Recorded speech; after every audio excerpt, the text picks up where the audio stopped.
As we do every week, it's time to speak to the author of groundbreaking works, international bestsellers, including The War on the West, The Strange Death of Europe, and The Madness of Crowds.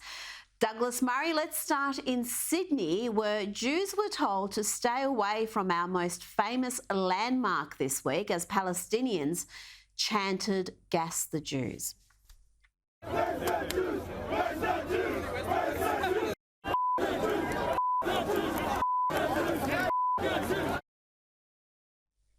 Meanwhile, Douglas, we've seen politicians, academics, celebrities seeking to minimise and rationalise Hamas's barbarity. Yes, it's pretty amazing, isn't it? Who would think that you would end up in 2023 with a crowd of people in Sydney, outside the Sydney Opera House, chanting "Gas the Jews"? This is how it happens. This is how it happens.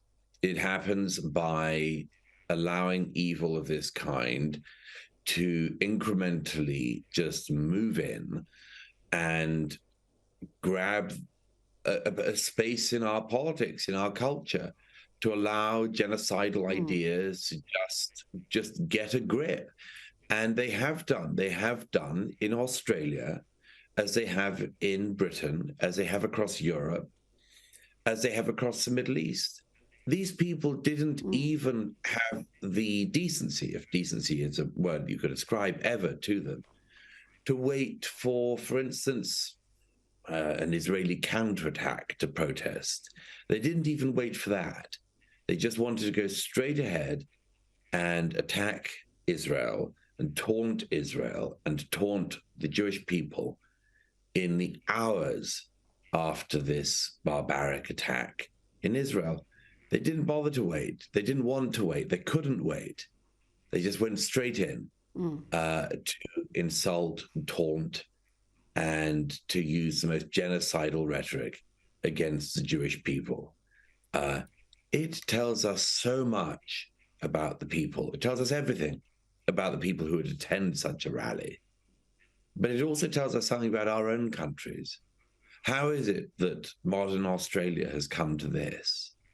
How is it that modern Australia has come to the place that a genocidal chant against the peoples of Israel has happened 7 decades after the Holocaust?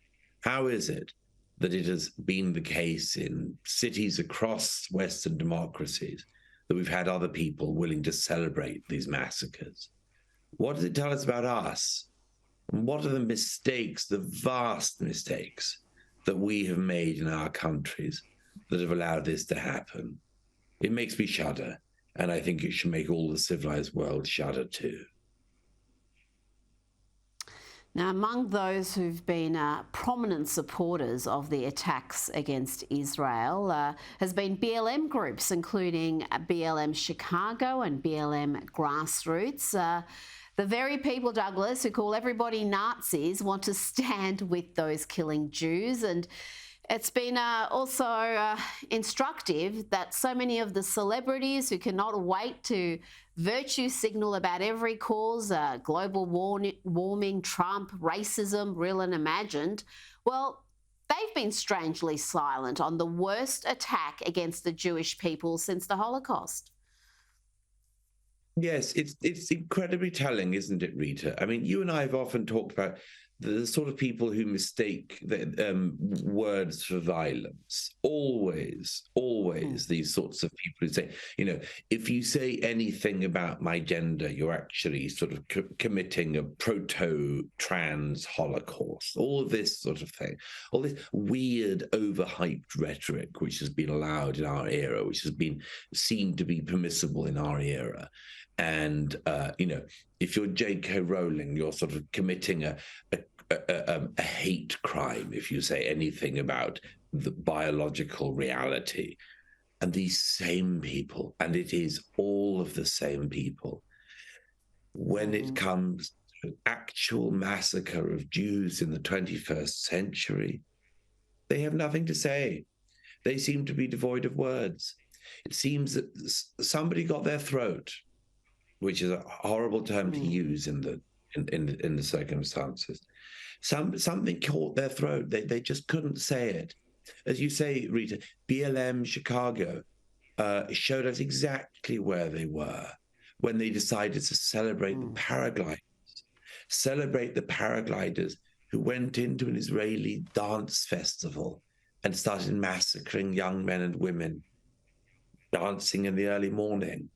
These people from BLM know, or I assume, what it's like to be at an early morning dance festival, and they have no sympathy for the people who are there who get massacred if they happen to be Jews. That's what we're dealing with here.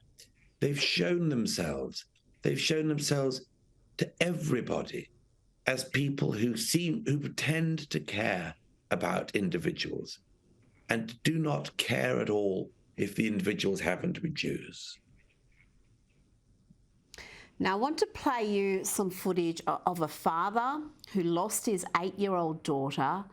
But Douglas, he says in this, he was happy when he learned that she had died because the alternative would be even more horrific. They just said, "We found Emily. She's dead." And I went, "Yes!" I went, "Yes," and smiled. Because that is the best news of the possibilities that I knew. She was either dead or in Gaza. And if you know anything about what they do to people in Gaza, that is worse than death. That is worse than death. Douglas, it's heart-wrenching. That's the brutality that's been unleashed on these people. Yes, I mean, it's beyond belief, isn't it? This poor man, one of thousands of people across the world, people in Israel, people from, I think that gentleman's from Ireland. They could be from almost anywhere. People who had a dream of living in Israel, who had relatives, children, and who the civilized world seems to have abandoned in recent years. And the idea that such a person could sit in 2023 and say that they dreamt of their child being dead rather than being in Gaza is something that is unimaginable. I mean, it's truly an indictment of our age that this could happen, that such a statement could be said. It could have been said at any point in the last 3,000 years, but our age thought that we were better than this. Our age thought we were past this. Our age thought we were past the era where a father would say, "I'd rather my child was dead than in Gaza." But we aren't past that stage. We aren't. Our age allowed this to happen. And I think that aside from the mourning and much more, we should ask ourselves how in societies like Australia, modern America, modern Britain, and elsewhere, we had societies in which terrorism was glorified at the same time that speech was vilified, but that terrorism was glorified to the extent that you would have a father, a Jewish father, say, "I'd rather my child was dead than in Gaza." It's horrific. Finally, Douglas, you wrote a superb piece in The Spectator. You argued that Britain should stand up against those who support Hamas, strip them of their citizenship and expel them. You've been warning about this for some time. In The Strange Death of Europe, you called it a continent and a culture caught in the act of suicide. Are people going to finally listen to what you've been warning about for some years now? You know, I wish I could say with any confidence that they would, Rita. But it's just beyond belief. There are so many warning signs that we've been given in our countries, and there have been so many excuses that have been given.